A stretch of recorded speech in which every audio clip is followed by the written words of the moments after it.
You are looking live at the Hyatt Regency here in downtown Houston, Texas, at the Imperial Ballroom, where the present All-Stars of 1986 and many of the great All-Stars in the past are gathered for the All-Star Roundup. And already the excitement is here as the All-Star game is less than 24 hours away.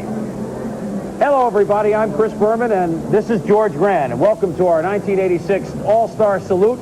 We've got a lot to salute. We've got a lot of memories. We've got a lot of current stories. We can't wait to get started. Chris, you know, it's amazing. Here in Houston tonight for the 57th All-Star Game, there's Lefty Gomez, who started 5 of the first 6 All-Star games. There's Wally Joyner, who's in his first All-Star game as a rookie. During the course of the next 90 minutes, that's right, 90 minutes live from Houston. 90 minutes, We'll be talking. You got it. Okay. We'll be talking with the 2 starting pitchers. That'll be coming up next. Dwight Gooden and Roger Clemens will be talking to the managers, some of the old-timers that have made this game what it is.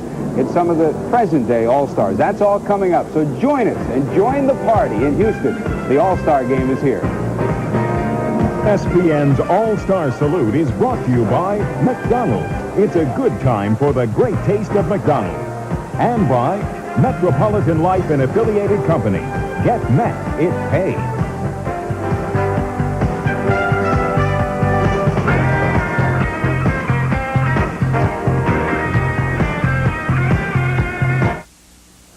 But you gotta eat, right? Well, nobody serves a great hot meal faster than McDonald's, and I figured out how they do it.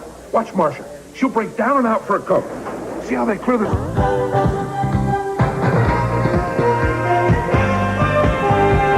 We are back at the All-Star Salute for 1986. The crowd has already gathered around us here. You know, in 1914, the last time the Red Sox won a World Series, the last time they led the American League in ERA, they had a pretty good young pitcher named Babe Ruth. Now, it looks like they have a better young pitcher these days by the name of Roger Clemens, who has lit up the town. Oh, Chris, there's no doubt about it. When you look at the first half of this 1986 baseball season and you try to put it all together, the biggest story of the year, no doubt, has come from Beantown. First, the Red Sox, who are in first place in the Eastern Division. But secondly, the man who has lit everybody afire is Roger Clemens, the fellow who's put things together. He won 14 consecutive games. He's won 15 games in the first half. For Roger Clemens, his place in history didn't just start this year. 4-3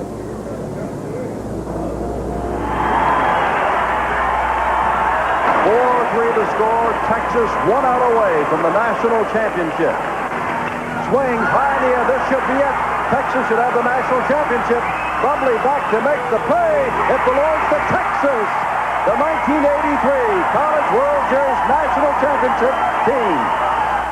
23-year-old Roger Clemens is no stranger to the limelight.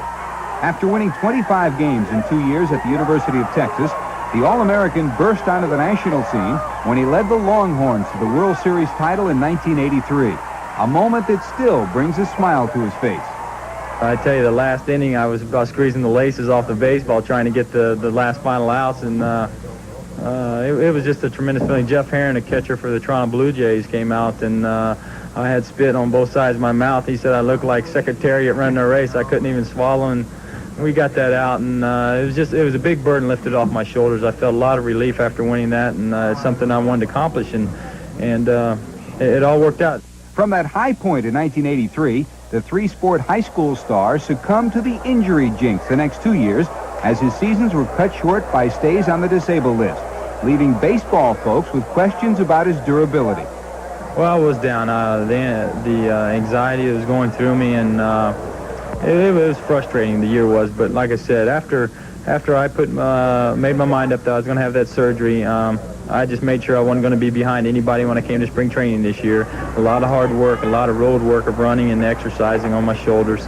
And I think I surprised a lot of people in the management and a lot of players around me that how ready I was when I came to spring training. But that's all behind me, and like I said, every pitcher I see him I talk to that it seems like they've had some type of injury, so maybe I've had my one initiation fee to get in the big leagues, and it's over now. So it's the hard work's paying off right now, George.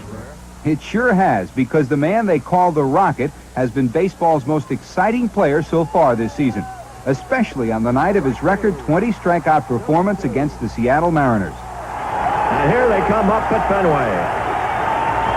I'm surprised they're going back down. I would think they would just stay up. Yep. As a matter of fact, I'm going to stand up. A new record. Clemens has set a major league record for strikeouts in a game. 20. Starting off the season, nothing I could have dreamed. My wildest dreams couldn't even thought of the season I'm having right now. The World Series ranks right at the top of that game, but it was right there with my 15 strikeouts with Kansas City. And then, of course, the 20 strikeouts, nothing can top that right now. Not even a no-hitter for me because people's thrown no-hitters before, and nobody's ever struck out 20 minutes. Oh, George, that was awesome. That's the only word I can describe it. I've seen Catfish Hunter pitch a perfect game. I saw Mike Witt pitch a perfect game, the final game of the season in Texas in '83. I've been on the ball club with Tom Seaver, with Nolan Ryan, and just excellent pitchers. And this was the most impressive pitching performance that I've ever seen. He just looks so smooth out there, like it was effortless for him. And the thing that impressed me the most was how many balls were swung at and missed. I mean, you just don't see that in big league baseball. It just don't happen. How good can you be? I don't know. I'm still reaching for the stars, and I'm going to keep reaching until they say it's time for me to stop. I hope I can do be as great as pitcher as the guys they're comparing me with. Of course, we got Seaver over here now, and he's one of them that I've always watched and admired. And if I can throw the ball like he does when I'm 40, I'm still going to be around, I hope. That's Roger Clemens at Fenway Park in Boston. This is the Rocket near home. 30 miles away from here is his hometown, and he's in Houston. And Rocket, we talked before we ever got here about what it would be like to get to the All-Star game, number one, but to do it in Houston and be with the home folks. What's it like tonight for you? Oh, it's been a madhouse lately, I tell you. The last 24 hours, not a whole lot of sleep, and just trying to answer everybody's question and knocking out about 100 reporters at one time, and that leaves little time for yourself. But I got word today that I'm going to have to hit off this man next to me, and that's not good news. You took BP today. It's been a while since you did that. Well, it has been. It's been a while since I had any kind of batting practice at all. I wish they'd have let me know a little bit 5 minutes before batting practice, so I got to hit a little bit in the dome, and it was fun. Have you had dreams about the All-Star game and performing in it?